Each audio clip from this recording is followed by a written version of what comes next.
All right, it's Memorial Day weekend and you can see what's going on here. Stella is getting a nice warm belly, laying in the sunshine, enjoying our holiday weekend. And what are the adults doing? Sometimes they're working on cars, sometimes they're working on their house. It's all in flux. We've got our Mustang here. It's a convertible. It needs to get cleaned up so we look good when we feel good when we drive it around on a nice warm holiday weekend. That's going to be later.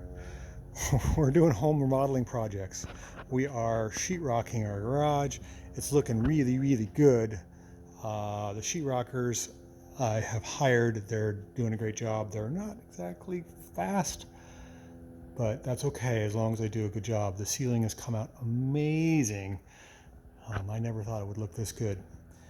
But that brings me to my dilemma. If you remember when we rebuilt this garage about a year ago, I poured a total of 130 bags of concrete in this garage, mixed each one up with a paddle and a drill in a bucket. And 30 of those bags was self-leveling concrete. And we did it right. We used the primer, which is ready set, or rapid set, excuse me. And we followed the directions, got the bubbles out, thought we did a great job. It actually was fine for a while, but we had a real cold snap in February.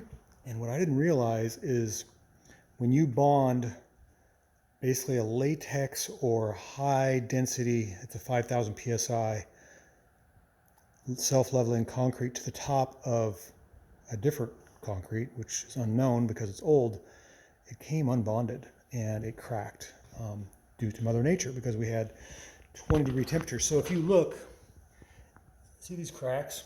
I've been drilling with my trusty DeWalt drill roto hammer and trying to find all these cracks, and I have an idea. And what I'm going to do, let's see here, I'm going to find I have a syringe. Where'd that go? Oh, I think it's over here.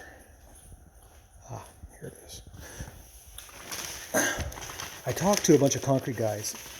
It really bothers me that the concrete or my top coat lifted, and it sounds hollow. If you take a golf ball, hear the difference there? Solid, solid, solid, and then hollow, hollow, solid. So here it's good, and there it's lifted. In other words, the top coat has come unbonded from the bottom, and that's bad. It just drives me crazy that hollow, solid, hollow, solid. So this is my plan. I talked to a couple concrete guys. They just say you got to rip it out and start over. I'm not into ripping it out. In fact, my wife is like, you're not ripping it out. I've jackhammered enough in my life. I'm going to take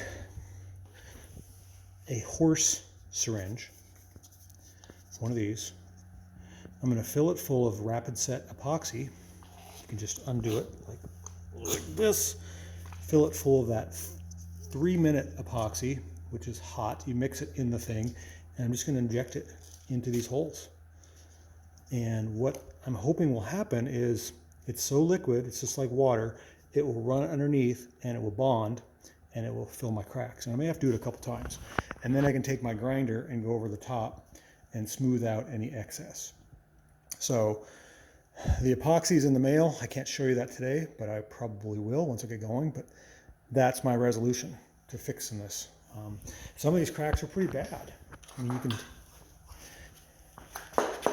you can actually see, like this piece is kind of loose. I mean, that would have to come out. I'd have to take a pry bar or a jackhammer and get rid of that. And I'm not into that. So I'm hoping this works.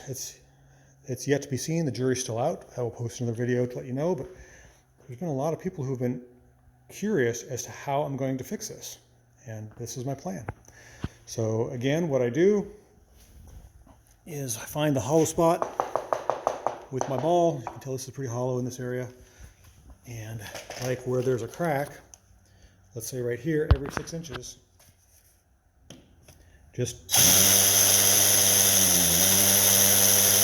use my rotor hammer to about the inch point, which is right there on my drill, and that should be the maximum amount of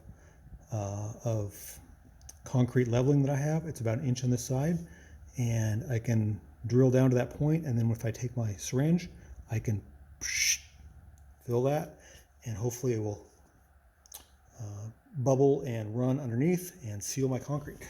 So that's my plan, and I'm going to get to it as soon as my stuff arrives. I'll let you know. Thanks for watching.